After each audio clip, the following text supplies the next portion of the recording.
কোরআন হেদায়েতের কিতাব, মুখ ফিরাবেন না। ও হতভাগা মুসলমান, এমন কিতাব পাইয়া তুমি এই কিতাব থেকে কেমনে বেখবর থাকো? এই কিতাব ব্যক্তিকে পরিবর্তন করে সোনার মানুষ বানায়। এই কিতাব দেশ পরিবর্তন করে সোনার দেশ বানায়, সোনার সমাজ বানায়। যেই যুগে কোরআন এসেছিল, পৃথিবীর সব মানুষ মিলে সেই যুগের নাম দিয়েছে আইয়ামে জাহেলিয়া, অন্ধকার যুগ, অজ্ঞতার যুগ, বর্বরতার যুগ, অসভ্যতার যুগ। কোরআন আসার পরে আমার রাসূল বলেন খায়রুল কুরুনি করনি, না তোমাদেরটা এখন আর নাই, বরং আমার যুগ পৃথিবীর সর্বশ্রেষ্ঠ যুগ। এই কোরআন আবু বকর, ওমর, ওসমান, আলী তৈরি করেছে। এই কোরআনের ছোঁয়া যাওয়ার পরে সাহাবারা যারা মদ পান করতেন, চুরি ডাকাতি করতেন, যারা নিজের কন্যা সন্তানকে জীবিত মাটির নিচে দাফন করতেন, যে ওমর রাসূলের কল্লা কাটার জন্য তলোয়ার হাতে নিয়েছিল, এই কোরআন সেই সাহাবীদেরকে আকাশের তারকার চেয়ে দামি মানুষ বানাইয়া দিয়েছে। এই কোরআন তুমি কেন মুখ ফিরাই নিচ্ছে তা থেকে?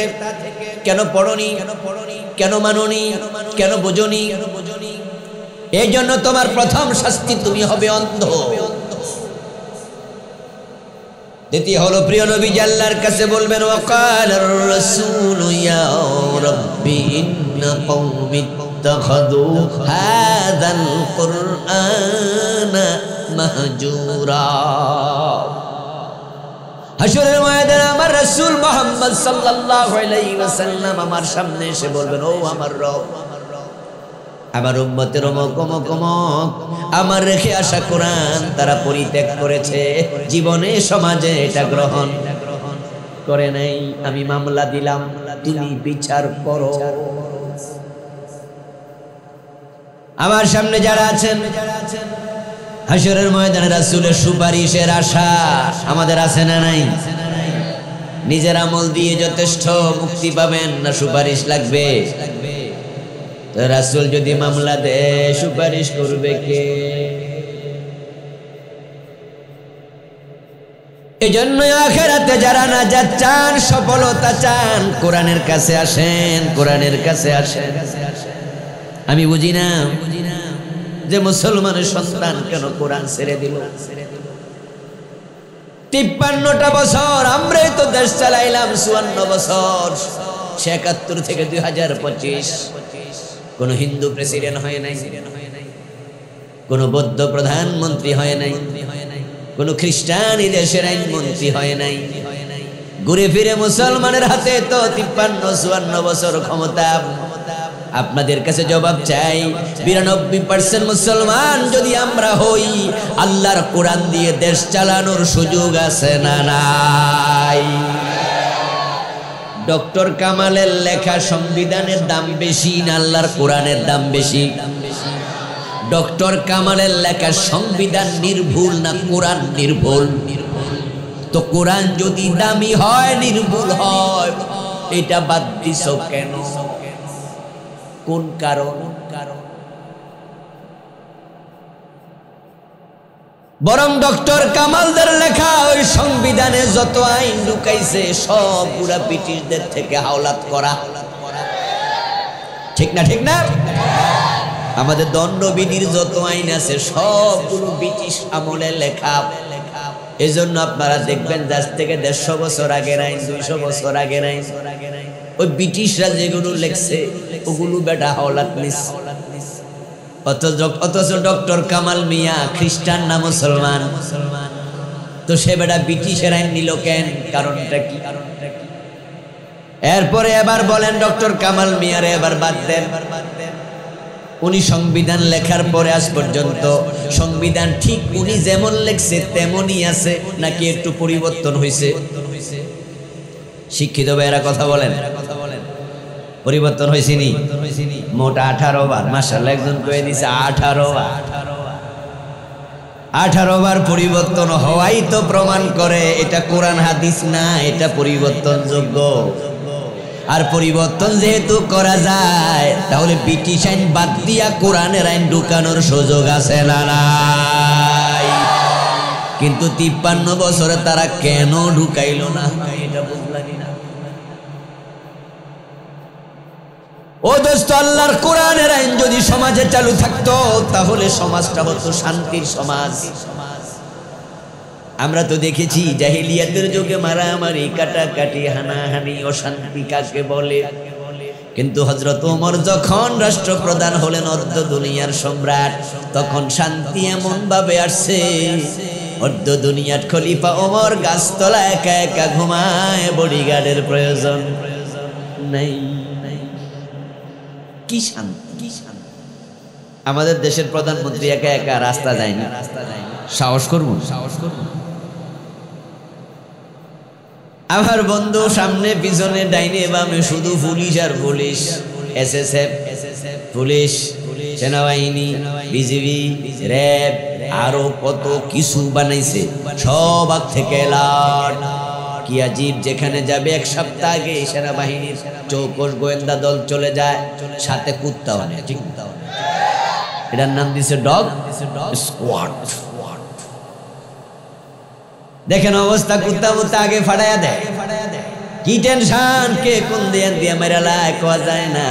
আর ওমর অর্ধ দুনিয়ার সম্রাট, মদিনা থেকে জেরুজালেম চলে গেছেন সফর করতে, সাথে ওটের রশি টানার জন্য একজন সঙ্গী, আর কোনো বডিগার্ড নাই। শান্তি কাছে, মানুষ খাইতে পায় না, গরিব মা তার সন্তানকে খাবার দিতে পারে না, রাতের বেলায় সন্তান কান্না করছে। অর্ধ দুনিয়ার সম্রাট ওমর ওই মহিলার বাড়িতে টের পাইয়া নিজের কাঁধের মাঝে আটার বস্তা তুলে নিজে কাঁধে করে পৌঁছাইছে। আর এখন আমাদের দেশের নেতারা হেরার চান্স পাইলে আমরা টাকা বিদেশ পাঠাইয়া দেয়, ঠিক না? আমরা গরিবেরা কষ্ট মষ্ট করে রিক্সাওয়ালা, ঠেলাওয়ালা, দিন মজুর, কুলি ভিক্ষা করি না, আমরা চাকরিজীবী। 10 টাকা 5 টাকা জমাইতে জমাইতে আমরা কিছু টাকা ব্যাংকে জমাই। হাইরে মাইয়া বড় হয়েছে, বিয়ে লাগবে, বিয়েতে খরচ আছে, তাই ফকিরও অ্যাকাউন্ট করে। ইসলামী ব্যাংকের 18টা শাখা থেকে শুধু এসালম গ্রুপ টাকা বিদেশে পাচার করেছে 80,000 কোটি।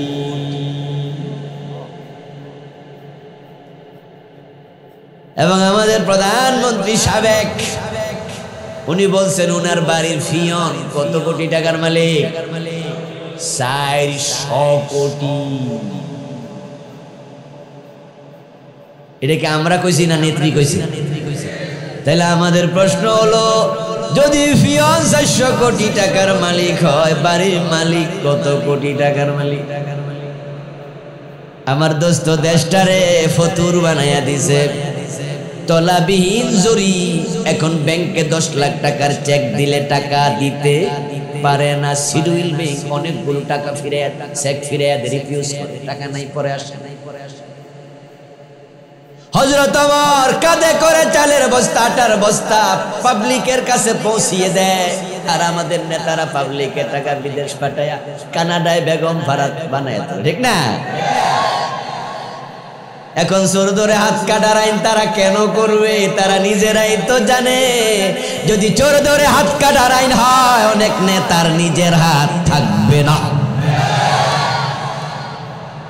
আয়নার সামনে দাঁড়াইলে তারা আয়নার ভিতরে চোর দেখতে পায়, ঠিক নি? আয়নার সামনে খাড়াইলে কি দেখে? তখনই কয় যে হুজুররা এই সব চোর ধরে হাত কাটার আইনের কথা কয় কেন? এগুলো মধ্যযুগীয় আইন। যখন কোরআনের সরাসরি বিপরীতে দাঁড়াইতে সাহস করে না, কারণ মুসলমানের দেশ, তাই উল্টায়া ঘুরাইয়া ফিরে আমাদেরকে রাজাকার বলে গালি দেয়। যুদ্ধাপরাধী বলে মামলা দিয়ে জেলে ঢুকিয়ে দেয়। ওরাও জানে যে আসলে ওরা যুদ্ধাপরাধী। আল্লামা সাঈদী কি যুদ্ধাপরাধী ছিল? আপনাদের কি মনে হয় উনি মানুষ খুন করছে? উনি ধর্ষণ করছে, কারো বাড়িতে আগুন লাগাইছে, এটা হেরো জানে। উনি যে ভালো মানুষ এটা ওরা সমস্যা হলো উনি বাহিরে থাকলে উনার আন্দোলনে, উনার আলোচনায়, উনার তাফসিরে এমন ভাবে যুবকদের মাঝে বিপ্লবী সুর উঠেছে, তারা ভয় পেয়েছে উনি বাহিরে থাকলে ইসলামী বিপ্লব হয়ে যেতে পারে। এই জন্য ধরে 13টা বছর জেলে ঢুকায় রাখছে। আমার বন্ধু আল্লাহর কোরআনের দিকে আসুন, ফিরে কোরআনের কাছে আসলে আখিরাতে নাজাত মিলবে, দুনিয়ায় শান্তি মিলবে। কোরআন ছাড়া হেদায়াতের কোনো কিতাব নাই, তাই হেদায়াত পেতে হলে আল্লাহর কোরআনের কাছে যেতেই হবে। এই কোরআনের মাঝে আল্লাহ তাআলা বলছেন হেদায়াতের কিতাব এবং সাথে সাথে এটা মুক্তির কিতাব। কিতাবুন আনজালনাহু ইলাইকা লিতুখরিজান নাসা মিনাজ যুলুমাতি ইলান নূর। আল্লাহ তাআলা বলেন এই কিতাব আমি নাজিল করেছি হে প্রিয় নবী আপনার কাছে। এই কিতাবের মাধ্যমে আপনি মানুষগুলোকে অন্ধকার থেকে আলোর পথ দেখাবেন। এটা হেদায়াতের কিতাব, এটা মুক্তির কিতাব, এটা আলোক মুক্তিকা। যদি আমরা অন্ধকার থেকে বের হতে চাই, জুলুম থেকে নিষ্কৃতি চাই, দারিদ্রতা থেকে অবমুক্তি চাই, আল্লাহর কোরআনের বিকল্প নাই। প্রগতি, শান্তি, সমৃদ্ধি সব কোরআনের মাধ্যমে। এখানে আল্লাহ রেখে, এখানে আল্লাহ রেখে। আল্লাহ তাআলা সূরাতুল মুমিনুনের প্রথম আয়াতে বলছেন ক্বাদ আফলাহাল মুমিনুন। যারা মুমিন তারা হলো সফল কাম, তারা সফল হয়ে গেছে। এখন যারা মুমিন তারা কেমনে সফল হলো? আমরা তো Bosnia, Chechnya, Somalia, Kashmir, Algeria, ফিলিস্তিন, মায়ানমার, গুজরাট, ইরাক, সিরিয়া, ইয়ামান সব জায়গায় দেখি মুসলমান যেখানে মাইর খায় সেখানে তো তারা সফল হইল কেমনে? তারা তো মাইরে না খায়। আল্লাহ বলে কি আর আমরা দেখি কি? বাজারে যাওয়ার সময় গাই গরু কিনতে মহিলারা বলে দেয় এই দেখে শুনে কিনেন, আর পুরুষ মানুষও কয় ঠিক আছে দেখে তো কিনবো, দুধ যেন বেশি হয়। যখন আমরা গাই গরু কিনি তখন আমরা কি দেখি? ওলান দেখি না মাথা দেখি? ওলান দেখেন কেন? কারণ আপনি আর আমি বুঝি ওলানের মাঝে দুধ থাকে, তাই ওলান বড় হলে দুধ বেশি। কিন্তু ওলান যদি ছিদ্র করেন দুধ পাবেন কয় ফোঁটা? তো দেখলেন কি আর ফাইলেন কি? ওলান ছিদ্র করলে দুধ বের হবে না রক্ত বের হবে? পুরাটা কাটলে পাইবেননি দুধ। এমনও গাই আছে যে গাই একদিনে 20 লিটার দুধ দেয়, 25 লিটার দুধ দেয়, এমনও গাই আছে না? পুরাটা ওলান কেটে যদি আপনি মাপ দেন, ওজন করেন, পাল্লায় তুলে, ওলানের ওজন হবে 10 থেকে 12 কেজি গোস্ত, এর চেয়ে বেশি নয়, 12 কম। তো ওলানের পুরাটা গোস্ত হয় 10 কেজি, দুধ দেয় 25 কেজি, বাকি 15 কেজি কই? আবার ছিদ্র করলে যে পরে রক্ত, তো দুধ কই? তো মহিলা না কইছে দেখা কিনেন, তা আপনি কি দেখলেন?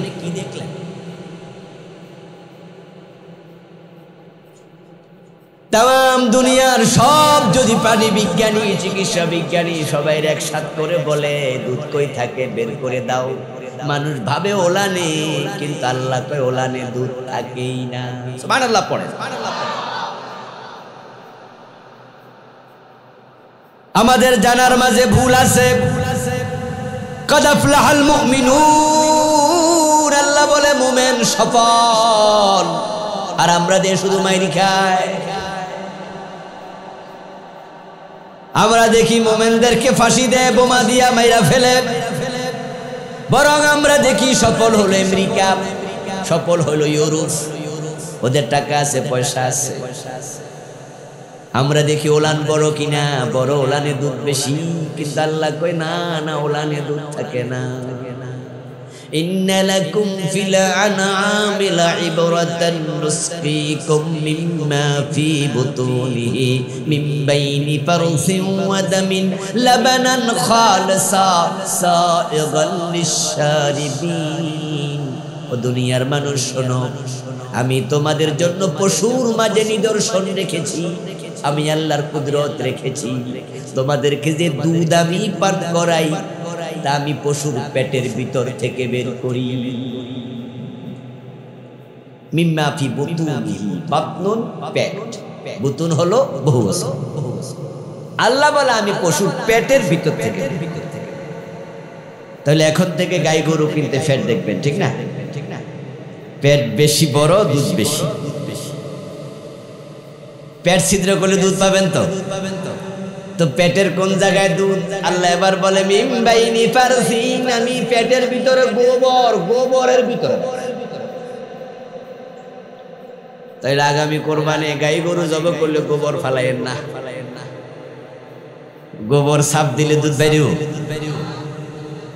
এরপর আল্লাহ বলো আদামিন, শুধু গোবর না, আমি রক্তের ভিতরে দুধ রেখে দিয়েছি। نسقيكم مما في بطونه من بين فرث ودم لبنا خالصا, আমি রক্ত থেকে এবং গোবরের ভিতর থেকে নিরেট দুধ বের করে খাওয়াই। আপনি ভুল দেখেছেন, আমি ভুল দেখেছি। আমরা দেখি যে গোবর চাপ দিলে পানি বের হয় কেমন কেমন একটা ময়লা পানি। আমার রব কয়, আমার আল্লাহ কয়ের ভিতরে দুধ আছে। ওটা দেখার ক্ষমতা তোমাদের চোখের নেই। আমরা কত কিছুই তো ভুল দেখি, কত কিছু তো দেখিও না। সব কিছু দেখার ক্ষমতা, জানার ক্ষমতা মানুষের নাই। এজন্যই তো মানুষকে মুক্তির জন্য কোরআনের উপর নির্ভর করা লাগে। এই যে আমরা এখানে বসে আছি, এখানে অক্সিজেন আছে না? বলেন বলেন, সবাই কথা বলেন, আছে? অক্সিজেন কে কে দেখছেন? হাত তোলা। দেখছেন? তাহলে সবকিছু দেখার ক্ষমতা আমাদের নাই। যারা নাস্তিক হয় হেরা বলে যে আল্লাহরে দেখি না, আল্লাহরে মানি না। ওরা ব্যাককল, সবকিছু দেখা যায়। ইউমিনুনা বিল গায়ব, এই জন্য যারা মুমিন তারা না দেখে বিশ্বাস করে, ঠিক কি না? ইয়েস, মুমিন সফল, আল্লাহর কথাই সত্য। এখন আমরা যারা আছি আজকের পৃথিবীতে, আমরা তো সফলতা কাকে বলে সেটাই অনেকে বুঝি না। আমরা মনে করি যে ব্যক্তি মাসে 5 লাখ টাকা কামায় সে হলো সফল ব্যক্তি। যে ব্যক্তি পিএইচডি হোল্ডার, সব ক্লাসে first class, first second third হয়েছে, একবারে ভালো রেজাল্ট করতে করতে ইউনিভার্সিটির টিচার হয়ে গেছে, এখন পিএইচডি টিএইচডি কইরা কয় আমি সফল শিক্ষিত মানুষ। আর যে এমপিনের মন্ত্রী হইয়া যায় কয় রাজনৈতিকভাবে সফল। কেউ মনে করি ক্ষমতার নাম সফলতা, কেউ মনে করি টাকার নাম সফলতা, কেউ মনে করি সার্টিফিকেটের নাম সফলতা। আল্লাহ বলে না না, আসহাবুল জান্নাতি হুমুল ফাইজুন, জান্নাত পাওয়ার নাম হলো সফলতা। আসহাবুল জান্নাত হুমুল ফাইজুন, শুধু জান্নাতীরা সফল। 1000 কোটি টাকা আছে, আপনি জান্নাতি না। পয়সা আছে, আপনি সফল না। আপনি প্রেসিডেন্ট, আপনি প্রধানমন্ত্রী, পৃথিবীর অনেক দামি দেশের, বড় দেশের, কিন্তু জান্নাতের তালিকায় নাম নাই, ব্যর্থ, আপনি সফল না। আর আপনি বেলালের দিকে তাকান, বেলাল গরিব মানুষ। রাসূলুল্লাহর সময় বেলালের থাকার জায়গা ছিল না। বেলাল রাদিয়াল্লাহু তাআলা আনহু আহলে সুফফার সদস্য ছিলেন। রাসূলুল্লাহর মসজিদের বারান্দায় থাকতেন। বিয়ে করার মতো সামর্থ্য ছিল না বেলালের। হযরত বেলালের বাবা ছিল দাস। হযরত বেলাল নিজ বংশানুক্রমে ছিলেন দাস। সমাজে থার্ড ক্লাস নাগরিক নয়, বরং দাসদের সামাজিক মানুষের মূল্যটুকুও ছিল না। তাদেরকে মানুষ মনে করা হতো না। ওই বেলাল টাকাও নাই, পয়সাও নাই, থাকার ঘর নাই, খাওয়ার খাবার নাই। কিন্তু আপনাদের কাছে প্রশ্ন করি, জবাব দিন, বেলাল কি ব্যর্থ না সফল? কেন? আবার রাসূল মেরাজ থেকে ফিরে এসে বলেছেন, বেলাল আমি মেরাজের রাতে জান্নাতে ঢুকেছি, আমার আগে আগে তোমার পায়ের শব্দ শুনেছি। বেলাল আল্লাহর জান্নাতি মানুষ, খুব সফল মানুষ। আমরা বেলালের নাম শুনলেই ভালোবাসায় মনটা ভরে ওঠে। যদি সেই কালো বেলালকে আজকে আমরা সোনাগাজী বাজারে পেতাম, আপনাদের এই ডাকবাংলা বাজারের মোড়ে বেলাল আজকে আসতো, আমরা পাগলের মতো দৌড়াতাম, ওই কালো বেলালকে কান্দে তুলে আমরা নাচতাম। আমাদের গায়ের জামা খুলে বেলালের পা মুছে দিতাম, বেলালকে জড়াইয়া ধরে কপালে হাতে চুমু খেতাম। ও প্রিয় ভাই, বেলালকে এক নজর দেখার জন্য আমরা পাগল হয়ে যেতাম। কিন্তু যদি ফেরাউনের লাশটা আমরা পাই কোনো খোলা মাঠে, আমরা জড়াইয়া ধরে চুমু খাবো না স্যান্ডেল দিয়ে পিটাবো? তো বেলাল তো গরিব, ফেরাউন তো ছিল প্রেসিডেন্ট। আসলে ক্ষমতার নাম সফলতা না। কারুন পৃথিবীর সবচেয়ে ধনী মানুষ, কিন্তু আজকের পৃথিবীতে কারুন নামে একজন মানুষকে নাম পাবেন না। এই নামটাও গালি। কেউ কাউকে কারুন বললে সে মনে করে আমাকে কৃপণ বলা হয়েছে, গালি দেয়া হয়েছে।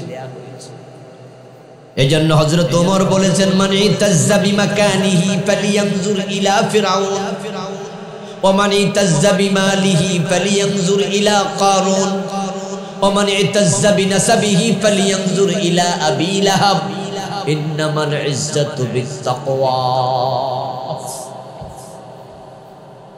হযরত ওমর বলেন, তোমরা যারা ক্ষমতা পাইয়া ভাবো তুমি মেম্বার, তুমি চেয়ারম্যান, তুমি এমপি, তুমি মন্ত্রী, তুমি অন্য অন্য মানুষের চেয়ে তুমি সফল মানুষ, আমি ওমর বলবো তাহলে ফেরাউনের দিকে তাকাও।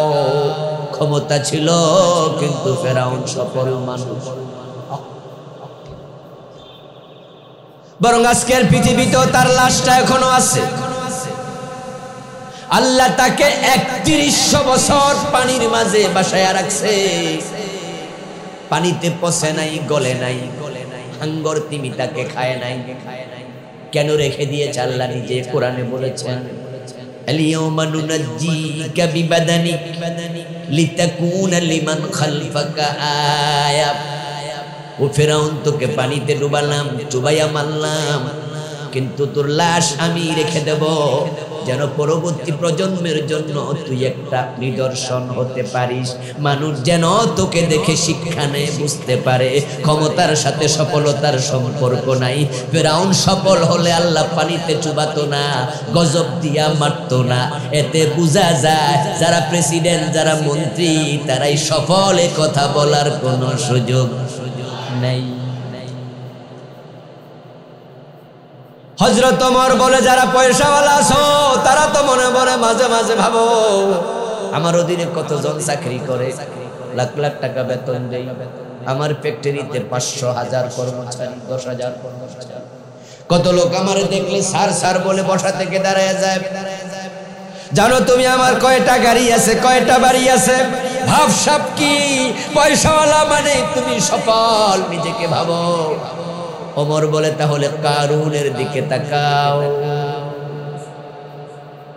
কারুনের সম্পদের ব্যাপারে আল্লাহ নিজে সূরাতুল কাসাসে বলেন, ওয়া আতাইনাহু মিনাল কুনুজ, আমি কারুনকে গুপ্তদণ্ডের ভান্ডারগুলো খুলে দিয়েছি। কি পরিমাণ সম্পদ তার ছিল! আল্লাহ তাআলা সূরাতুল কাসাসে পবিত্র কোরআনের মাঝে বলেন, তার ধনাগারের চাবি বহন করার জন্য একদল লোকের প্রয়োজন হতো। চাবির ভারে যাদের গর্দান নিয়ে যেত, কিন্তু সে কারুনকে আল্লাহ সব সম্পদ সহ মাটির নিচে ধসায়া দিছেন। আজ থেকে ৭-৮ বছর আগে আমি গিয়েছিলাম মিশরে, এগুলো দেখার জন্য। কায়রো থেকে ২৫০ থেকে ৩০০ কিলোমিটার দূরে ফাইয়ুম নামে একটা জেলা আছে, ওখানে কারুনের বাড়ি। প্রাইভেট কার নিয়ে ঘুরতে গেছিলাম, দেখেছি সেখানে বিশাল জলাশয়, সমুদ্র, নামে বুহাইরায়ে কারুন, কারুনের উপসাগর, সবটা পানিতে ভরা, ময়লা পানি, নর্দমার মতো পানিতে দুর্গন্ধ। ওখানে আল্লাহ তার সম্পদ সহ তাকে মাটির নিচে ধসাইয়া দিছে, কিয়ামত পর্যন্ত নিচের দিকে যেতেই যেতে। তার সম্পদ তাকে দুনিয়াতেও বাঁচাতে পারে নাই, আখেরাতেও বাঁচাতে পারবে না। সফলতা কিসে? কোনটা সফলতা? টাকাও না, ক্ষমতাও না। ওমর বলেন সফলতার নাম হলো ঈমান, সফলতার নাম হলো তাকওয়া। কারণ যার ঈমান আছে, তাকওয়া আছে, তার জন্য জান্নাত আছে। وَتِلْكَ الْجَنَّةُ الَّتِي نُورِثُ مِنْ عِبَادِنَا مَنْ كَانَ تَقِيًّا। আওয়াজ দিয়া বলেন সুবহানাল্লাহ। আল্লাহ তাআলা বলেন আমার মুত্তাকি বান্দার জন্য আমি জান্নাত বানায়া রাখছি। قَدْ أَفْلَحَ الْمُؤْمِنُونَ। মুমিন সফল মানেই হলো মুমিন হবে জান্নাতি। জান্নাতের নাম কেন সফলতা? এর কারণ হচ্ছে আপনি যদি জান্নাতি হন তাহলে আল্লাহ তাআলা আপনাকে এমন নেয়ামত দেবে যেটা কোনোদিন আর কেড়ে নেবেন না। আল্লাহ যাকে জান্নাত দেবেন তাকে বলবেন খালিদিনা ফিহা, চিরকাল এখানে থাকো। জান্নাতের নাম কেন সফলতা? কারণ যাকে জান্নাত দেবেন সবচেয়ে ছোট জান্নাতটা হবে পৃথিবীর মতো 10 গুণ বড়। আল্লাহ যাকে জান্নাত দেবেন তাকে জান্নাতে যে প্রাসাদ দেবেন থাকার জন্য, সবচেয়ে ছোট প্রাসাদ হবে 100 তলা উঁচু। জান্নাতীদের মাঝে সবচেয়ে ছোট জান্নাত যাকে দেবেন, সবচেয়ে ছোট মর্তবার জান্নাতীর খাদেম থাকবে 80,000। জান্নাতীদের মাঝে সবচেয়ে ছোট জান্নাত আল্লাহ যাকে দেবেন, ওই ছোট মর্তবার জান্নাতীর হুর থাকবে 72 জন। আল্লাহর জান্নাতে বানানো প্রাসাদ একটা ইট হবে স্বর্ণের, আর একটা হবে রূপের। ইবেন জান্নাতে যে গাছগাছালি হবে সেগুলো আল্লাহ স্বর্ণ দিয়ে বানাবেন। প্রত্যেকটা হাদিসের অনুবাদ বলছি, হাদিসের ইবারত বলার সময় হবে না, রাত 11:30 অলরেডি বেজে গেছে, তাই বাংলায় বললাম। এই জান্নাত আল্লাহ আপনাকে দেবেন যদি আপনার ঈমান থাকে। তাই জান্নাতি হওয়ার জন্য প্রথম গুণ হলো মুমিন হতেই হবে। قد أفلح المؤمنون। মুমিনেরা সফল মানে মুমিনেরা জান্নাতি। আল মুমিনুন, এই আলিফ লাম ইস্তিগরাকি, সব মুমিন জান্নাতি। এবং মুমিন ছাড়া কেউ জান্নাতে যাবে না। যত কাফের, যত মুশরিক, যত মুনাফিক সব হবে জাহান্নামী। এবার আপনাদের কাছ থেকে একটু জবাব নিয়ে তারপরে সামনে আগাবো। জান্নাতে যেতে হলে ঈমান দরকার আছে না নাই? এখন ঈমান কেমনে আনে সেটাও জানতেই হবে। বাংলাদেশের লোকদের ঈমানের সবচেয়ে বড় বা প্রথম শর্তে ঘাটতি, অধিকাংশ নামাজি বেঈমান হয়ে বসে আছে। কত নামাজি আছে যে মুশরিক, কত নামাজি কাফের, হিসাব নাই। প্রিয় নবীজি বলছেন ইয়াতি আলান নাসি জামান ইয়াজতামিউনা ফিল মাসাজিদ লাইসা ফিহিম মুমিন। এমন এক জামানা আসবে যে জামানার মানুষগুলো মসজিদে জামাতের সাথে নামাজ পড়বে, কিন্তু একজনেরও ঈমান থাকবে না। ঈমান কেমনে থাকবে? মসজিদে গিয়ে আল্লাহর সিজদা দেয়, আবার দরবারে যাইয়া পীরের পায়ে সিজদা দেয়। এমন লোক আছে না নাই? পীরের পায়ে সিজদা দিলে ঈমান থাকে না, যায়।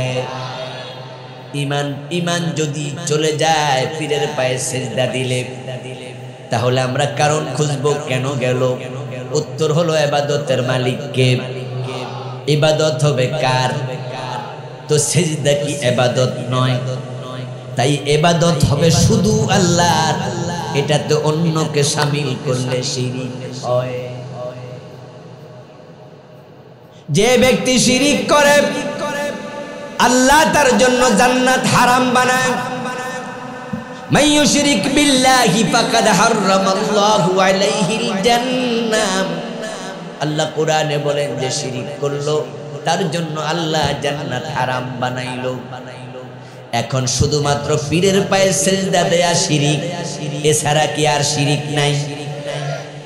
তো যদি পীরের পায়ে সিজদা দিলে বেডা মুশরিক হয়, আর বাকি শিরিক যদি আপনি করেন আপনার খবর কি?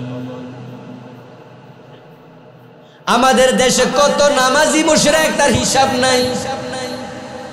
এই যে সামনে নির্বাচন আসতেছে, আমাদের নেতারা কতজন রে মুশরিক হবে বেহিসাবি।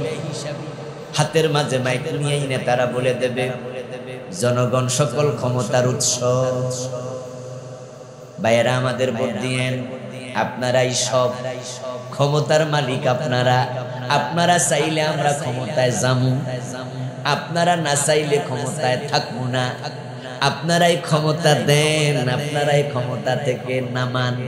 আর কত সস্তা কথা কইয়া আমাদের ফার্ম দিয়া ভোট নিব, ঠিক না? বুঝাই দেবে যে আমরা ক্ষমতার মালিক। আমার প্রিয় ভাইরা, অথচ কোরআন মাজিদ আল্লাহ তাআলা বলছেন ক্ষমতার মালিক হলেন শুধু আল্লাহ। আন্নাল কুওয়াতা লিল্লাহি জামিআ। সকল ক্ষমতার মালিককে, ইবাদতের মালিককে। তো আল্লাহর ইবাদত অন্যর দিলে শিরিক হয়।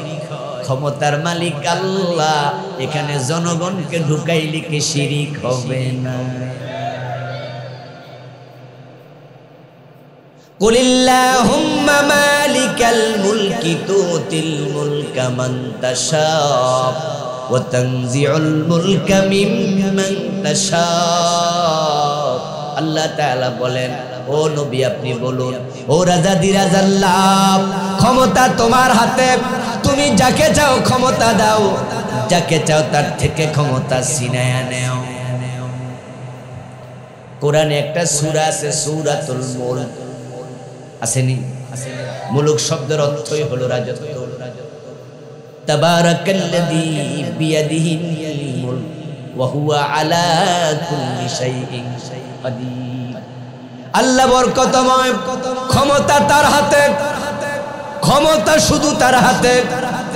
তিনি যাকে চায় ক্ষমতা দেন, তিনি যাকে চান ক্ষমতা থেকে নামাইয়া দেন। এই আয়াতগুলো যে কত সত্য আগে আমরা পড়েছি, আগে আমরা শুনেছি, আগে আমরা বুঝেছি। আর অগাস্ট মাসের 5 তারিখে আয়াত আমরা নিজের চোখে দেখেছি। কোরআনের কিছু কিছু আয়াত আমরা নিজের চোখে দেখেছি। আগে শুনছি জালেমদেরকে আল্লাহ নাকি শেষ করে দেয়, লাঞ্ছিত করে, অপমানিত করে। জালেমরা সফল হয় না। ইন্নাহু লা ইউফলিহুজ জালিমুন। জালেম সফল হবে না। জালেমদেরকে আল্লাহ ভালোবাসে না, অহংকারীকে আল্লাহ সহ্য করে না।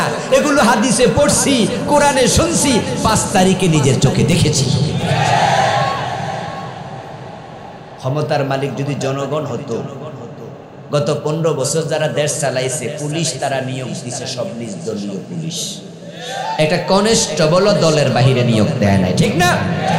র্যাবে যারা সব নিজ দলের, সেনাবাহিনীতে নিজ দলের লোক, আনসার পর্যন্ত নিজ দলের লোক ঢুকাইছে। গত 15 বছর একটা চৌকিদার নেয়ার সময় দল তালাশ করছে। হাজার হাজার ফোর্স, সেনাবাহিনী, বিডিআর সহ যা আছে সব ওদের। এই দেশে হাজার হাজার কর্মী ওদের, মন্ত্রী ওদের, এমপি ওদের, মেয়র ওদের, ইউনিয়নের চেয়ারম্যান ওদের, মেম্বার ওদের, সব ওদের। ওরা পালাবে কেন? ওরা থাকবে না কেন? সেনাবাহিনীর প্রধান ওর নিজের আত্মীয়, উনি তাকে সেনাবাহিনীর প্রধান বানাইছে। উনি যাইয়া বলতেছে, ম্যাডাম আপনি ঘোষণা করছেন 2041, 2041, আর আমি ওয়াকার বলছি আপনার সময় আছে 45 মিনিট। ঠিক না? ঠিক না? ওরা ঘোষণা করছে 41 সাল, করে নাই? আল্লাহ বলে বলে না, এসব চলবে না, অনেক হয়েছে। এবার শোন, ক্ষমতার মালিক জনগণ না, ক্ষমতার মালিক আল্লাহ। তাই হাজার হাজার কর্মী থাকার পরে, পুলিশ সেনাবাহিনী থাকার পরেও এমন ভাবে পালাইছে আল্লাহ যে জালেমদেরকে বেজ্জতি করে, এটা আমরা দেখেছি। রান্না করা খাবার খাইয়া পালাতে পারে নাই, ঠিক না? দুপুরে খাওয়ার জন্য সকালবেলা রান্না হয় নাই, রান্নলো কে আর খাইলো? পরে ফলাফান যায় খায় তো খায়, আবার এটা ফেসবুকে দেখে, আপনারা দেখেন নাই? এবং নিজের যে আলমারির কাপড় চোপড় আছে এটি নেওয়ার সময়টাও পায় নাই, এক কাপড়ে পালিয়ে গেল। পরবর্তী পোলাপান যায় আলমারি ব্যাঙ্গা কাপড় বাইর কইরা কে কোনটা নিতেছে ভাগ কইরা এগুলো লাইভে আবার দেখায়। এমন কাপড়ও দেখাইছে যেটির নাম পাওয়া যায় না। বুড়া মানুষের কাপড় কি করছে আল্লাহ। আমার দোস্ত, এবং এমন ভাবে পালাইছে আল্লাহ যে বলে আমি জালেমদেরকে সহ্য করি না, সফলতা দেই না, বেজ্জতি করি, অহংকারীদেরকে আমি পছন্দ করি না। কথার মাঝে কি অহংকার, কেমনে কথা বলতো, মনে হয় যেন জমিনের মালিক তারা আর আমরা হয়ে গেছি ভাড়াটিয়া। কি অবস্থা! কিন্তু আল্লাহ তাআলা এমন ভাবে বেজ্জতি করছে, আমেরিকা বলে নো ইন্টারেস্ট, আমার দেশে আসা যাবে না, বলে নাই? আমেরিকা বলছে আইসো না, ব্রিটেন বলে এসো না। অথচ সজীব ওয়াজের জয় আমেরিকার নাগরিক তার মাকে বলছে আসবা না। তার বোনের মেয়ে টিউলিপ, লন্ডনে তিনি মন্ত্রী ছিলেন, যদিও ৩-৪ দিন আগে তার মন্ত্রিত্ব আবার ক্যান্সেল হয়ে গেছে, পদত্যাগ করেছেন। ওই দেশ বলছে আসবা না। পৃথিবীর কোন দেশ ভিসা দেয় না, ভিসা যা ছিল ক্যান্সেল করে দিয়েছে। ইন্ডিয়া যদি জায়গা না দিত, পলানোর জন্য ইঁদুরের গর্ত খুঁজে পেত না। আল্লামা সাইদি বলে নাই অবস্থা এমন হয়েছে, আল্লাহ এমন বেজ্জতি করছে পৃথিবীর কেউ জায়গা দেয় না। আচ্ছা, আপনারা আমার এখানে যারা আছেন বলুন তো প্রিয় ভাইয়েরা, আমরা যদি ওমরা করার জন্য সৌদি আরবের ভিসা চাই, সৌদি আরব ভিসা দিব না?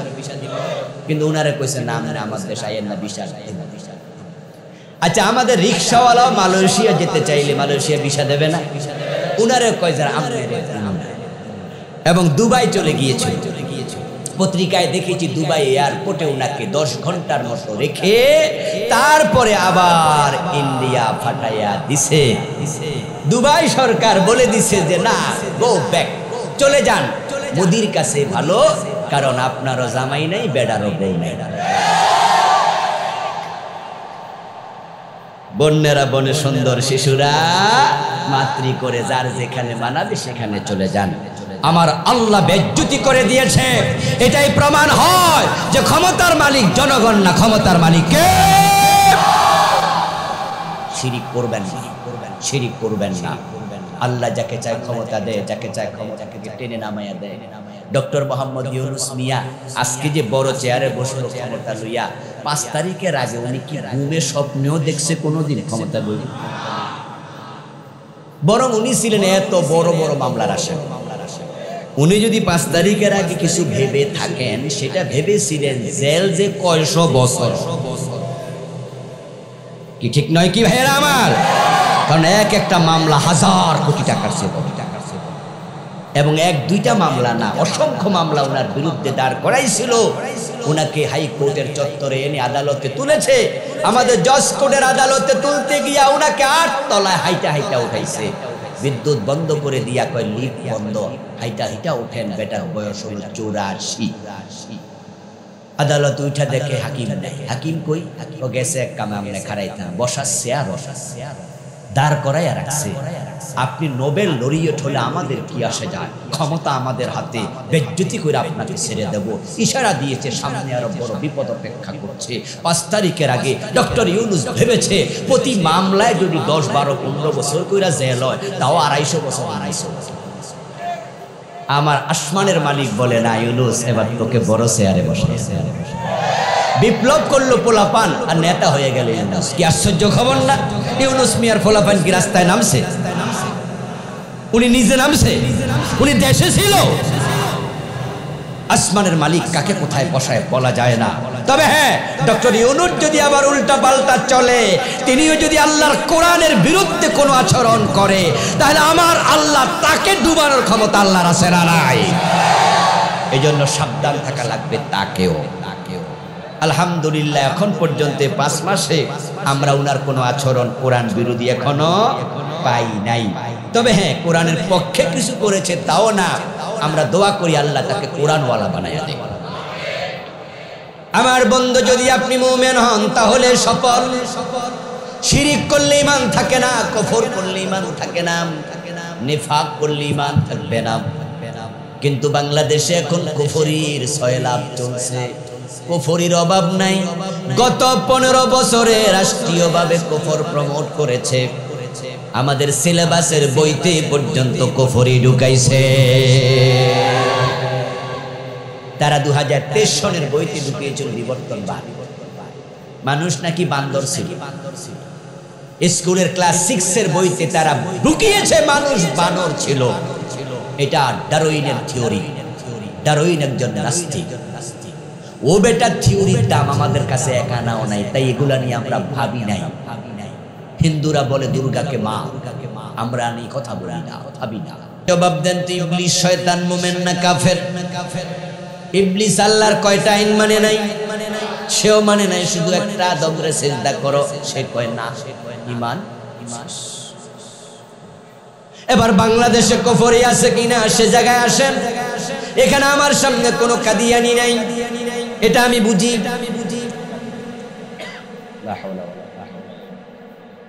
এই এলাকায় নাকি আছে? আশা করছি এখানে নাই, না থাকাই ভালো। যদি কেউ থাকেন তাহলে আপনাকে অভিনয়ের সাথে বলবো, ভাবুন। আমি কোনো কাদিয়ানিকে আঘাত দেওয়ার জন্য কথাগুলা বলি না, বোঝানোর জন্য বলছি। তাই যদি কোনো কাদিয়ানি ভাই এখানে থাকে, আমি তার কাছে সরি বলবো, এই কারণে তিনি কষ্ট পান। তুমিও আমার ভাই, তোমার বাবাও আদম, তোমার মাও হাওয়া, আমরা এক মা বাবার সন্তান, ঠিক কি না? ও কাদিয়ানি ভাই, তোমাকে আঘাত দিতে বলছি না। এবার আসেন আমি আমার কথায় ফিরে আসি। কাদিয়ানি কেন কাফের হলো? কারণ তারা রাসূলুল্লাহকে শেষ নবী মানলো না, বেঈমান হয়ে গেল। এখানে আশা করছি কাদিয়ানি নাই, এখানে আশা করছি পীরের পায়ে সিজদা দানকারী নাই, এখানে ইবলিস শয়তান তো আমরা কেউ না, আমরা শয়তান থেকে আল্লাহর কাছে আশ্রয় চাই। কিন্তু কাদিয়ানি কাফের হলো একটা আইন মানে না, ইবলিস শয়তান কাফের হলো শুধু আদমরে সিজদা দিতে চাইলো না। এবার চোর ধরে হাত কাটো, 53 বছরে মানলেন না। ডাকাত ধরে শুলে দাও, 53 বছরে মানলেন না। জেনা করলে 100 বেত লাগাও, বিবাহিত হলে পাথর মারো, 53-54 বছরে মানলেন না। মদ পান করলে 80 বেত দাও, 54 বছরে মানলেন না। যে জমিন যার আইন চলবে শুধু তার। রাসূল তো 10 বছর কোরআন দিয়া মদিনা চালাইছে, আমরা বাংলাদেশ একটা দিনও চালালাম না। শয়তান মানে না একটা, আমরা মানি নাই কয়টা?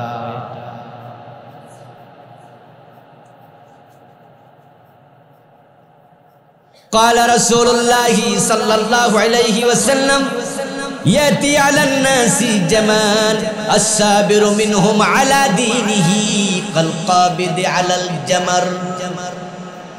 প্রিয় নবীজি বলছেন, এমন একটা জামানা উম্মত আসতেছে, এমন একটা সময় উম্মত আসতেছে, যে সময় ঈমানের উপরে, দ্বীনের উপরে টিকে থাকা হাতের মাঝে অঙ্গার রাখার মতো কঠিন হবে।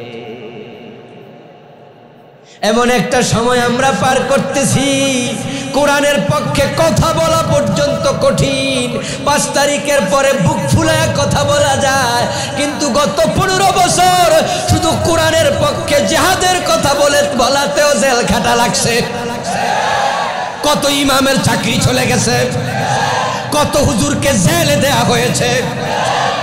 আল্লামা জুনায়েদ বাবু নগরী রহমতুল্লাহ আলাইহির মতো বুড়া আলেমকে তারা রিমান্ডে নিয়া পিটাইয়া 2টা হাঁটু হুজুরের ফসল করে দিছে। মামুনুল হক ভাইকে বউ দিয়া দর্শনের মামলা করাইছে। আমাদের আমির হামজা ভাইকে 3টা বছর জেল খাটাইছে, কোনো দোষ নাই, কোনো দোষ নাই। আমার মুফতি আমির হামজা ভাই বড় সহজ সরল মানুষ, যদিও মাইকের সামনে আসলে উনি খুব শক্ত কথা বলে। ব্যক্তিগতভাবে তাকে আমি খুব কাছ থেকে চিনি। একবারে সদল সরল সাদা মাঠা মানুষ, বাচ্চা মানুষের মতো সরল।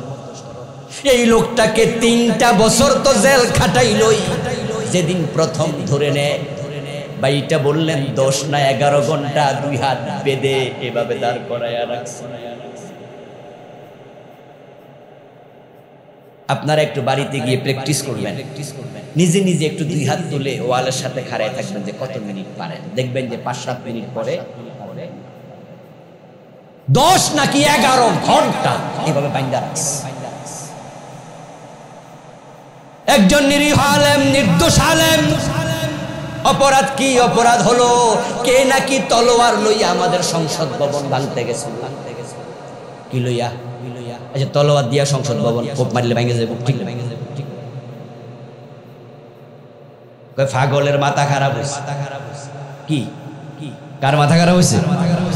তলোয়ার দিয়া নাকি সংসদ ভাঙতে গেছে ঘোড়ায় চড়ে। ওখানে ওরে অ্যারেস্ট করছে, করার পরে তার মোবাইলের মাঝে আমির হামজা ভাইয়ের ওয়াজ পাইছে, এজন্য আমির হামজা আসামি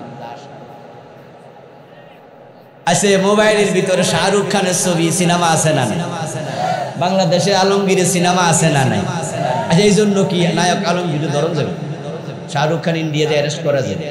আশ্চর্য তো, আমার মোবাইলের মাঝে কতজনের ছবি থাকতে পারে। এই জন্য বেডারা দায়ী হবে, তারা 10টাকে মগের মূল্যক বানাইছিল। সবার চোখের পানি এক জায়গায় জমা হয়েছে তো আল্লাহর গজব করছে। এমন গজব তো করার কথা ছিল। যারা স্বাধীনতার সবচেয়ে দায়িত্ব পালনকারী দল, এই দেশে যাদের এত জনশক্তি, ওরা এরকম 300 জন এমপি একসাথে পলাই যাবে এবং দেশের মাঝে নাম নেয়ার মতো কেউ নাই। কত বড় বড় মূর্তি বানাইছিল, গলায় রশি লাগায় টাইনা মারি ফালাইছে। কেউকে দেখলাম মাথার মাঝে উঠে প্রস্রাব করে দিতেছে। এর চেয়ে বেশি বেজ্জতি আর আল্লাহ কেন? হ্যাঁ বন্ধু, সত্য বলা কঠিন ছিল। আলহামদুলিল্লাহ, এর মাঝেও আল্লাহর কিছু বান্দা ছিল যারা আল্লাহর মাইকের সামনে এসে কোরআনের হক কথা বলতে দ্বিধা করে নাই। আপনি কুফরি করবেন, ঈমান শেষ। আল্লাহর কোরআনের আইনগুলো আজকে সমাজে নাই। নামাজে আছে, সমাজে নাই। মসজিদে আছে, আদালতে নাই। কিছু মানবা না। সুবিধাবাদ জিন্দাবাদে মোমেন হওয়া যায় না। এই জন্য কুফর থেকে ফিরে আসতে হবে। ঈমান নিয়ে মরতে চাইলে শিরক ছেড়ে দিতে হবে। ওয়াল্লাযীনা হুম ফি সালাতিহিম খাশিউন। দ্বিতীয় গুণ হলো যারা নামাজে হবে খুব বিনয়ী। সফল মোমেন তারা নামাজের মাঝে খুশু খুদুওয়ালা। যারা খুশু খুদু হচ্ছে, নামাজ হবে আল্লাহর দিদারে, নামাজ হবে মনোযোগ দিয়ে, নামাজ হবে আল্লাহর সাথে কথোপকথনের মাধ্যম, নামাজ হবে আল্লাহর দিদার। নামাজ এমন ভাবে পড়বে, নামাজে দাঁড়ালে দুনিয়া ভুলে যাবে, নামাজে দাঁড়ালে প্রশান্তি পাবে। আমার রাসূল নামাজ পড়তেন 2 পা ফুলে মোটা হয়ে যেত, এমন রুকু দিতেন, সিজদার কথা যেন ভুলে যেতেন। এত লম্বা সিজদা, মাশা বলেন, মাঝে মাঝে আমি ভাবতাম তিনি সিজদায় ইন্তেকাল করেছেন। আর আমাদের নামাজে রূহ, নামাজে দাঁড়িয়ে রুকু দিয়ে সোজা হয়ে দাঁড়ায় না, 2 সিজদার মাঝখানে বসে না, মনে হয় যেন মুরগি খাবার খাচ্ছে, টুকটুক করে সিজদা দিচ্ছে। এমন কোরআন তেলাওয়াত করছে যার গতি বিমানের চেয়ে বেশি। আশ্চর্য হয়ে যায় নামাজি যখন পাশে দাঁড়িয়ে নামাজ পড়ছে, সুন্নাহ আমিও পড়ছি, দেখি সূরা ফাতিহা অর্ধেক পড়ার আগে ওনার 1 রাকাত শেষ, 2য় রাকাত শুরু। অবাক হয়ে যাই, এই নামাজ, এই গতি। রমাদান সামনে আসছে, এই রমাদানে তারাবির নামে তামাশা শুরু হবে। বাংলাদেশের 50%-এর বেশি মসজিদে এমন কেরাত পড়ে যে কেরাতের শব্দ পর্যন্ত পূজা। কি পড়ছে ইমাম? মুসল্লি শুধু শেষ দিকে জালিমিন কইয়া টান মারলে মুসল্লি বুঝে রুকুতে যাওয়ার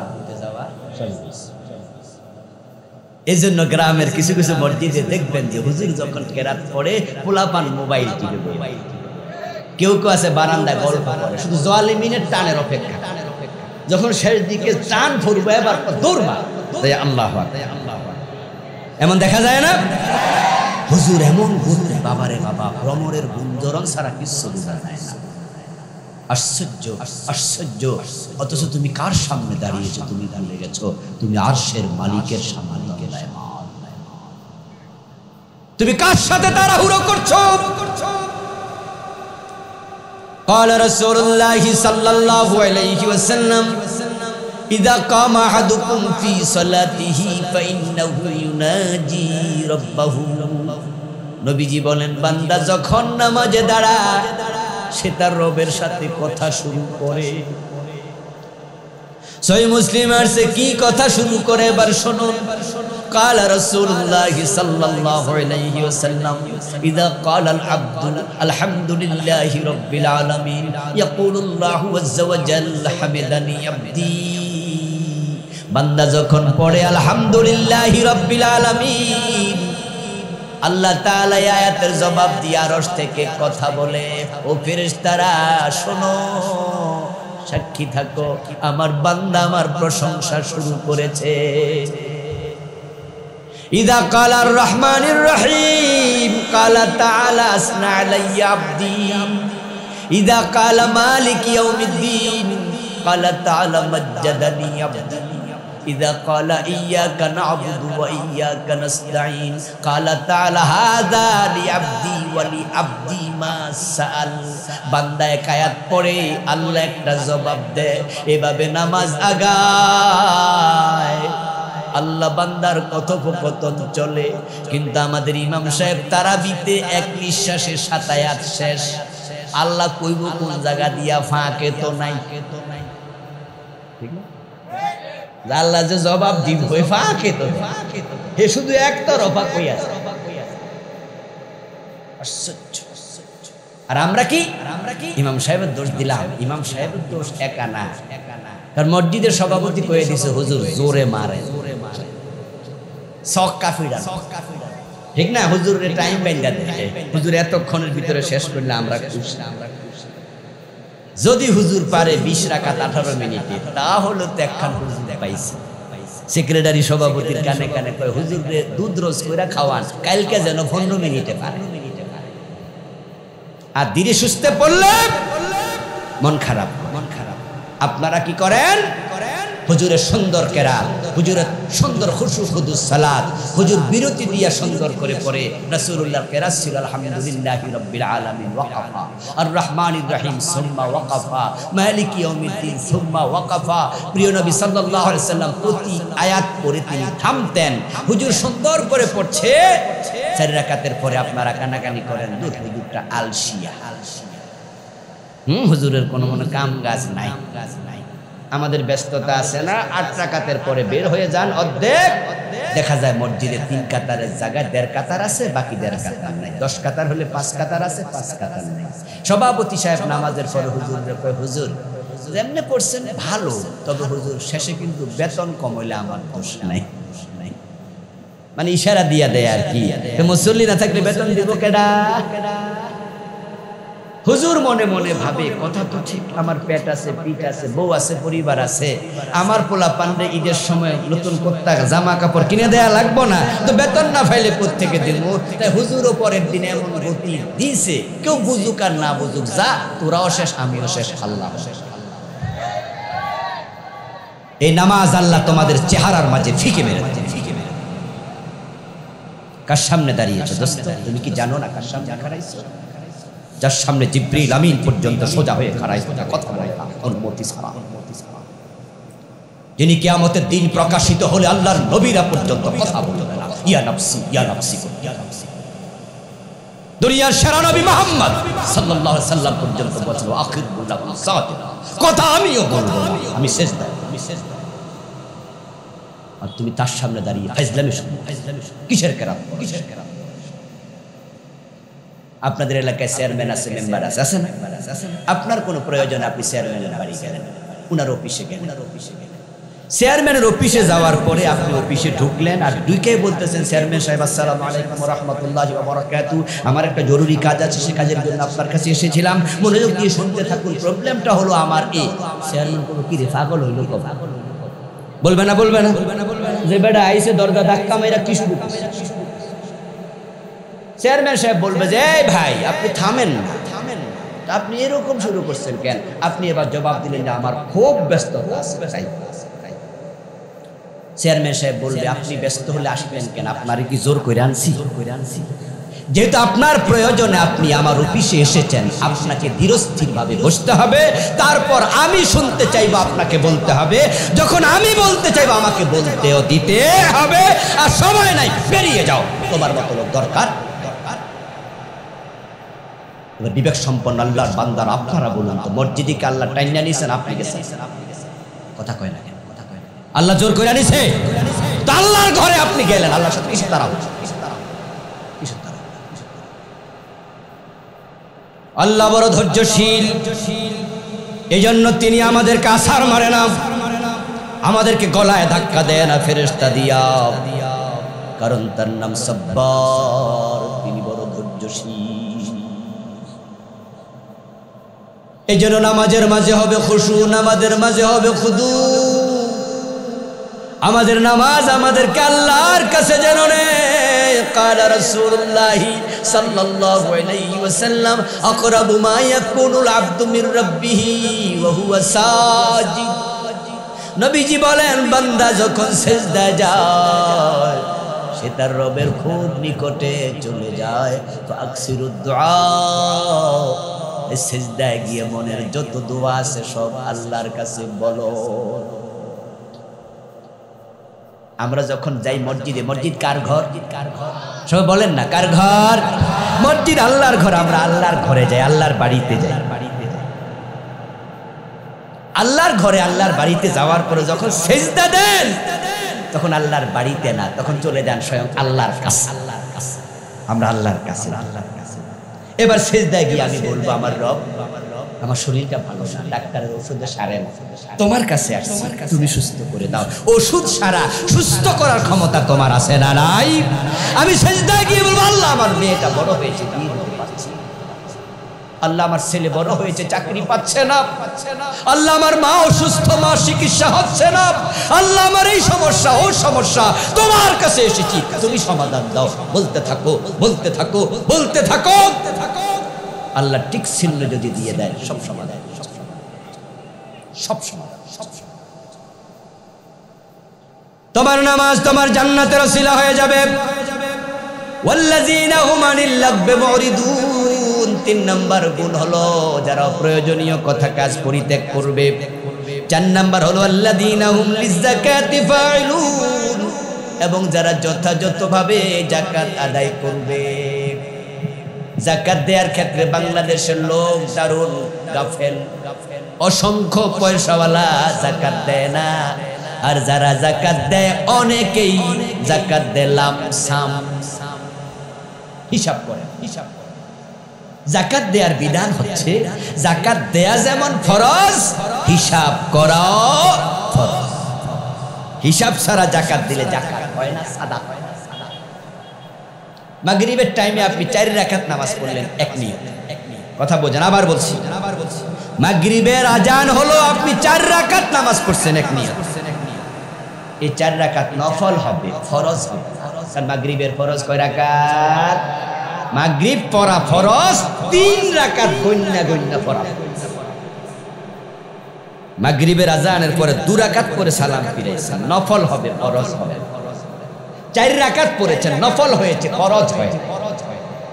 মাগরিব যেমন ফরজ 3 যাকাত যেমন ফরজ 2.5% হিসাব করা ফরজ। পয়সাওয়ালা মানুষরা কয় কি জানেন? ম্যানেজার সাহেব 2 টাক শাড়ি, 1 টাক লুঙ্গি এলাকায় মাইকিং করে দেন, আগামী সপ্তাহে সোমবারে আমরা যাকাত দেব। ম্যানেজার সাহেব বলে, স্যার এখন যাকাতের হিসাব করব না, কত বেশি কথা বলেন কেন? আমি কি বুঝি না? মানে কি জানেননি? বেটা হিসাব করে দেখছে, হিসাব করলে 1 কোটি হয়ে যায়। এই জন্য সে এত টাকার যাকাত দেবে না, সে যাকাত দেবে ধরেন 2 টাক শাড়ি কত হবে, 1 টাক লুঙ্গি কত হবে, সব মিলে 12 লাখ 15 লাখ। আল্লাহরে কয়ে দেব আল্লাহ যাকাত দিছি, এলাকার পাবলিক সাক্ষী আছে, আর পয়সাও বাইসা গেছে, জান্নাতে সুরসুর। ঠিক না? আমরা অনেকে আল্লাহরে মনে করি, আল্লাহ মনে করি সোজা সরল। আমরা যা বুঝাবো আল্লাহ তাই বুঝতে জান্নাত। এত সোজা, যাকাত ঠিকঠাক করে দেবেন, হিসাব করে দেবেন। আরেকটি কথা বলে যাই, কখনো যাকাতের শাড়ি দেয়া যাবে না, লুঙ্গি দেয়া যাবে না, বস্তু কেনে দেবেন না। যাকাত আসছে 2.5% টাকা। তোমার সম্পদে গরিবের হক। বছর যখন চলে যায়, আপনার কাছে যদি 1 লক্ষ টাকা থাকে জমা, 2,500 টাকা এটা আপনার হক না গরিবের হক? গরিব পাবে টাকা, কিন্তু আপনি টাকা না দিয়া তাকে লুঙ্গি কিনে দিলেন। সে কি আপনার টেলিফোন করে কইছিল যে আমি বাজার চিনি না, আপনি লুঙ্গি কিনে দেন? ওর দরকার ওষুধ কেনার টাকা, ওর দরকার ঘরের চাল ছিদ্র হয়ে গেছে টিন কিনা দরকার। ওই গরিবের দরকার স্কুলে বাচ্চার বেতন দিতে পারে না, 3 মাস আটকা পড়েছে। ওই গরিবের দরকার দোকানে বাকি খেয়েছে, 3 মাসের টাকা জমে আছে। আল্লাহ তাকে দিয়েছে যে দারিদ্রতা যেন বিমোচন করতে পারে, কষ্ট যেন লাঘব হয়। আপনি দিলেন শাড়ি, আমি দিলাম লুঙ্গি, উনি দিল শাড়ি। শাড়ি দরকার বছরে 3টা, পাইয়া গেছে 14টা, তো বাকি 11টার কি হবে? এখন সে ঈদের পরে 11 শাড়ি কান্দে নিয়ে সোনাগাজী বাজার, শাড়ি দোকানদার কাছে গিয়ে বলবে যে ভাইজান আমি তো 11টা শাড়ি পাইছি, আপনি একটু কিনা আমারে কিছু টাকা দেন। ওই বেটা শাড়ি দইরা কয় চাচি এটা তো শাড়ি না, এটা তো মশারি। এটা তো নবাবপুর থেকে কিনছে, যেখানে লেখা আছে এই দোকানে যাকাতের শাড়ি বিক্রি হয়। তাহলে বোঝা গেল যাকাতের আলাদা শাড়িও আছে, যেটা অনেক কম দাম। এটা পাতলা ফিরে কারো বউ পরবে না, কাজের মাইয়াও পরে না, ওই গরিবের হাতে তুমি দিবা। গরিব তো গরিব, কি করবে? যাই যাই কি দেয় জানি, পরে এই মশারি লইয়া পরে ঠেকায়। চাচারে কয় যে দোকানদার চাচা আপনি যা পারেন দেন। ওই বেড়া তখন লামসাম কিছু টাকা দেয়, তাকে দেওয়ার সময় ঠকাইছ, সে বেচার সময় আবার ঠকেছে। তার হক ঠকানোর অধিকার তোমারে দিছে।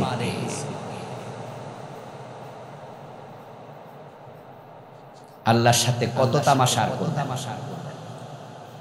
ওয়াল্লাযীনা হুম লিফুরুজিহিম হাফিজুন, আরেক গুণ হলো চরিত্রের হেফাজত করতে হবে। ওয়াল্লাযীনা হুম লিআমানাতিহিম ওয়াহদিহিম রাউন, ওয়াদা করলে খেলাপ করা যাবে না, অঙ্গীকার ভঙ্গ করা যাবে না, এবং আমানতের কখনো খেয়ানত করা যাবে না। এগুলো মানুন, এই 7টা গুণ মানলে আল্লাহর জান্নাত পাওয়া যায়। আল্লাহ আমাদেরকে গুণাবলী। প্রিয় দিনী ভাইয়েরা, আমি আপনাদের সম্মুখে পবিত্র কোরআন মাজিদ থেকে সূরাতুল মুমিনুনের প্রথম 5টি আয়াতে কারিমা তেলাওয়াত করেছি। নবীজি সাল্লাল্লাহু আলাইহি ওয়াসাল্লামের পবিত্র মুখ অনুসৃত ছোট্ট একখানা হাদিসে নববী পাঠ করেছি। আল্লাহ তাআলা তৌফিক দান করলে এখান থেকে কিছু কথা বলবো ইনশাআল্লাহ। সূরাতুল মুমিনুনের প্রথম 11টি আয়াত আল্লাহ তাআলা মুমিনদের বিশেষ গুণাবলীর কথা বলেছেন। এই গুণগুলো এতই চমৎকার যে প্রিয় নবীজি বলেছেন সূরাল মুমিনুনের প্রথম 11টি আয়াতে এই বিশেষ আমল, বিশেষ গুণাবলী যে ব্যক্তি অর্জন করবে সে হাসতে হাসতে আল্লাহর জান্নাতে যাবে। আমরা জান্নাতে যেতে চাই, হ্যাঁ, সেজন্যই তো এই কনকনে শীতের মাঝে গভীর রাত পর্যন্ত বসে আছেন মাটি, নিচ থেকে কিছুটা ঠান্ডা উঠছে, উপর থেকে আবার কুয়াশা শূন্য হওয়ার কারণে ঠান্ডা লাগছে। যাওয়ার সময় গাড়ি ভাড়া দেওয়া হবে না কোনো বিরিয়ানির প্যাকেট। কিসের লোক, কিসের আশায় বসে আছে? নিঃসন্দেহে আখিরাতের মুক্তি। আমরা সবাই আখিরাতে নাজাত চাই, আমরা দুনিয়াতে যেভাবে থাকি আখিরাতে সফল হতে চাই, ঠিক কি না? আল্লাহ তাআলা সূরা আল মুমিনুনের প্রথম আয়াতটা শুরুই করেছেন সফলতা, সুসংবাদ। তিনি বলেছেন ক্বাদ আফলাহাল মুমিনুন, অবশ্যই নিশ্চিতভাবে যারা মুমিন তারা সফল কাম। আল্লাযীনা হুম ফি সালাতিহিম খাশিউন। এবার বললেন কোন মুমিন সফল, তার গুণ কি? আলোচনা করতে থাকলেন গুণাবলীগুলো। বলতে বলতে 10 নম্বর আয়াতে বলেন উলাইকা হুমুল ওয়ারিসুন, এই গুণ যারা অর্জন করবে তারাই মালিক হবে। আল্লাযীনা ইয়ারিসুনাল ফিরদাউসা হুম ফিহা খালিদুন। কিসের মালিক হবে?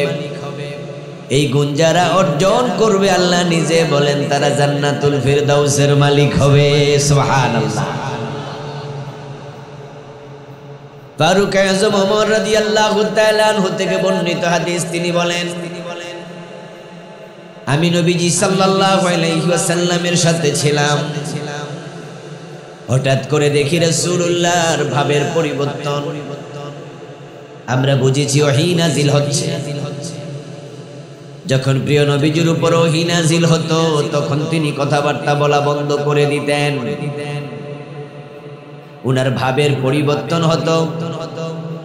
মা আয়েশা থেকে বর্ণিত হাদিসে পাওয়া যায় প্রচন্ড শীতের মাঝেও ওহী নাজিলকালীন সময়ে প্রিয় নবীজির কপালের মাঝে বিন্দু বিন্দু ঘাম জমে যেত, কারণ ওহী অত্যন্ত ভারী জিনিস। এই জন্য প্রিয় নবীর ভাবের মাঝে পরিবর্তন হতো। ওমর বলেন আমরা দেখলাম ভাবের পরিবর্তন, বুঝলাম ওহী নাজিল হচ্ছে। অপেক্ষা করছি কি ওহী এসেছে শুনবো। রাসূলের ভাব আবার ঠিক হয়ে গেল, তিনি স্বাভাবিক হলেন, আমাদের দিকে ফিরে বসলেন। তারপর বললেন এইমাত্র জিবরিল আমিন সূরাতুল মুমিনুনের 11টি আয়াত নাযিল করলেন। এই আয়াতে যে গুণগুলো আছে এই গুণগুলো যে মুমিন অর্জন করবে সে হাসতে হাসতে জান্নাতে ঢুকবে। আল্লাহ বললেন তারা জান্নাতুল ফিরদাউসের মালিক হবে। তার দূত নবী মুহাম্মদ বলেন হাসতে হাসতে জান্নাতে যাবে। তাহলে বোঝা যায় এখানে যে গুণগুলো আছে এগুলো গুরুত্ব অনেক বেশি, খুবই গুরুত্বপূর্ণ। আমি আল্লাহর কোরআন থেকে আপনাদেরকে সেই কথাগুলো শোনাবো। এই কোরআন হচ্ছে আমাদের হেদায়েতের একমাত্র কিতাব। যে ব্যক্তি হেদায়েত নিতে চায় তাকে কোরআনের কাছে আসতেই, এর বিকল্প কোনো কিতাব পৃথিবীতে নাই। এবং যে ব্যক্তি হেদায়েত নেয়ার জন্য কোরআনের কাছে যাবে না সে হেদায়েত পাবে না। আর যদি হেদায়েতের জন্য অন্য কোথাও যায় কোরআন বাদ দিয়া আল্লাহ তাকে হেদায়েত থেকে আরো দূরে সরাইয়া দেয়। নাউজুবিল্লাহ। রাসূলুল্লাহ সাল্লাল্লাহু আলাইহি ওয়াসাল্লাম বলেছেন বামান ইবতাগাল হুদা ফি গায়রিল কুরআনি আদাল্লাহুল্লাহ। যে ব্যক্তি হেদায়েতের জন্য কোরআন বাদ দিয়া অন্য কোথাও যাবে হেদায়েত তো পাবেই না, আল্লাহর হেদায়েত থেকে ধাক্কা দিয়া দূরে সরাইয়া দেবে। এবং যে ব্যক্তি আল্লাহর কোরআনকে হেদায়েতের কিতাব হিসেবে গ্রহণ করবে না বরং কোরআন থেকে দূরে থাকবে, হাসরের দিন আল্লাহ তাআলা তাকে অন্ধ বানায়া তুলবে। আল্লাহর সামনে যাওয়ার পরে নবী মুহাম্মদ সাল্লাল্লাহু আলাইহি ওয়াসাল্লাম তার বিরুদ্ধে আল্লাহর আদালতে মামলা দেবে। প্রথম হলো সে থাকবে অন্ধ, দ্বিতীয়ত সে হবে মামলার আসামি। ওই ব্যক্তি যে কোরআন পড়ে নাই, কোরআন বোঝে নাই, কোরআন মানে নাই। আল্লাহ তাআলা বলছেন এই দুটা কথাই কোরআনে আছে। আল্লাহ বলছেন ফামান আ'রাদা আন যিকরি ফাইন্না লাহু মাঈশাতান দানকা। ونحشره يوم القيامة أعمى ومن أعرض عن ذكري যে আমার জিকির আমার কোরআন থেকে নিজকে বিরত রাখবে, মুখ ফিরিয়ে নেবে, দূরে থাকবে, আমি দুনিয়ায় তাকে সংকীর্ণতায় ফেলে দেব। টাকা থাকতে পারে, সুখ কেড়ে নেব, অর্থ থাকবে, খাবার কেড়ে নেব, নিজের সন্তান থাকবে, উল্টা আচরণকারী বানিয়ে দেব, সম্পদ দিয়া সম্পদকে তার অশান্তির কারণ বানিয়ে দেব, তার স্ত্রী থাকবে অবাধ্য বানিয়ে দেব, দুনিয়ায় এমন অসুস্থতা দেব যেটার চিকিৎসা করার ক্ষমতা ডাক্তারেরও থাকবে না। তাকে আমি দুনিয়ায় বিপদে মুসিবতে ফেলে দেব। ওয়ানাহশুরুহু ইয়াওমাল কিয়ামাতি আমা, আর কিয়ামতের দিন তাকে আমি অন্ধ বানাইয়া তুলব। তারপরে সে আল্লাহকে কিয়ামতের দিন বলবে, লিমা হাশারতানি আমা ওয়া কাদ কুনতু বাসীরা, আল্লাহ আমি তো চোখওয়ালা ছিলাম, আজকে তুমি আমাকে অন্ধ বানালে কেন? আল্লাহ তখন বলবেন, কাযালিকা তাতকা আয়াতুনা ফানাসিতাহা ওয়া কাযালিকাল ইয়াওমা তুনসা। হে মিয়া, তোমার কাছে আমার কোরআনের আয়াত গিয়েছিল, তুমি সেটা থেকে ভুলেছিলে, মুখ ফিরিয়ে নিয়েছিলে, পড়ো নাই। কোরআন পড়তে জানেন না এমন লোক আজকের মাহফিলে আছে কিনা? পড়তে জানেন কিন্তু অর্থ জানেন না এমন আছে কিনা? অর্থ জানেন কিন্তু মানেন না এমন আছেন কিনা? আত্মসমালোচনা করুন, আল্লাহ আপনার কথা বলতেছে এখানে। তোমার কাছে আমার কোরআন গিয়েছিল, এই কোরআনে আমি বলেছিলাম চোর ধরে হাত কাটো। 54 বছর তোমরা দেশ চালাইছো, একটা চোরের হাত কাটো নাই। এ কোরআনের মাঝে আমি বলেছি জেনা করলে 100 বেত লাগাও। 54 বছর দেশ চালাইছো, আমার আইনে একটা জেনার শাস্তি দেও নাই। আমার রাসূল তোমাদের বলেছে মদ পান করলে 80 বেত দিতে হবে। 54 বছর দেশ চালাইছো, তোমরা মুসলিম ছিলে, হিন্দু বৌদ্ধ ছিলে না, কিন্তু কোরআন হাদিস থেকে মুখ ফিরাইছো। একটা মাদক সেবীকে 80 বেত দেও নাই। আমি কোরআনে বলছি ইনিল হুকমু ইল্লা লিল্লাহ, আল্লাহ ছাড়া কারো আইন মানা যাবে না। আমি কোরআনে বলেছি আলা লাহুল খালকু ওয়াল আমর, সাবধান, সৃষ্টি যার, আইন চলবে শুধুই তার। আমার আইনে বাংলাদেশ একদিন চালাও নাই। আমি কোরআনে বলেছি সুদ খেও না, ওয়াজারু মা বাকিয়া মিনার রিবা, সুদ ছেড়ে দাও, কিন্তু সুদ খাইছো। বলেছি লা তাকুলু আমওয়ালাকুম বাইনাকুম বিল বাতিল, অন্যায়ভাবে মানুষের সম্পদ ভক্ষণ করো না। ফাইল আটকায়া ঘোষ খাইছো। বলেছি আমি ওয়ালা তুকসিরুল মিজান, ওজনে কম দিও না, অথচ ওজনেও কম দিছো, মালেও ভেজাল দিছো। বলেছি আমি বোনের সম্পদ, অন্যের হক, আতিজাল কুরবা হাক্কাহু ওয়াল মিসকিন ওয়া ইবনাস সাবিল, আত্মীয় স্বজনের হক দাও, অথচ ভাই হিসাবে বোনের হক দেওয়া উচিত ছিল, উল্টা বোনের হক নিজে খাইছো, নিজেরটাও খাইছো, বোনেরটাও খাইছো। তোমার কাছে আমার আয়াত গিয়েছিল কিন্তু ফানাসিতাহা, তুমি আমার আয়াত মানো নাই, ভুলে গিয়েছিলে। ওয়া কাযালিকাল ইয়াওমা তুনসা, আজকে তোরে চোখ দেব না, অন্ধ বানাইলাম। তোর মতো বান্দার আমার দরকার নাই, আমি আল্লাহ তোকে ভুলে গেলাম। বলুন তো আখিরাতে নেতৃত্ব কার? কর্তৃত্ব কার? একচ্ছত্র আধিপত্য কার? আল্লাহ মুখ ফিরে আনিলে কি উপায়?